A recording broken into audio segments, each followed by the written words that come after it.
আমি খুব তাড়াতাড়ি এর শেষ দেখতে পাচ্ছি। আপনি কি চান বলুন আমাদের, ইবনে হাইওয়ান? উনি সিরিয়া থেকে এসেছেন। উনি একজন বিশিষ্ট ব্যক্তি।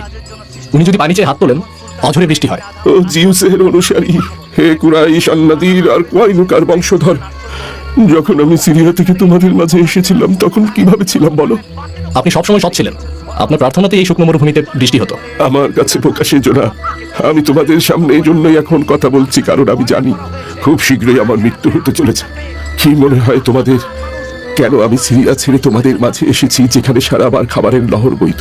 সেই আরামের জায়গা ছেড়ে আমি ইয়াথরিবের এই শুকনো মরুভূমিতে কেন পড়ে আছি? সেটা আপনি ভালো জানবেন ইবনে হাইওয়ান। ঠিক আছে, মন দিয়ে শোনো। আমি এখানে এসেছিলাম এক নবীর আগমনের কথা শুনে। তার আগমনের সময় সন্নিকটে তিনি ইয়াথরিবে এসে থাকবেন। আমি জানি তিনি সৃষ্টিকর্তার নির্দেশিত পথ আমাকে দেখাতে পারেন, যে পথ আমি এতদিন ধরে সন্ধান করে এসেছি।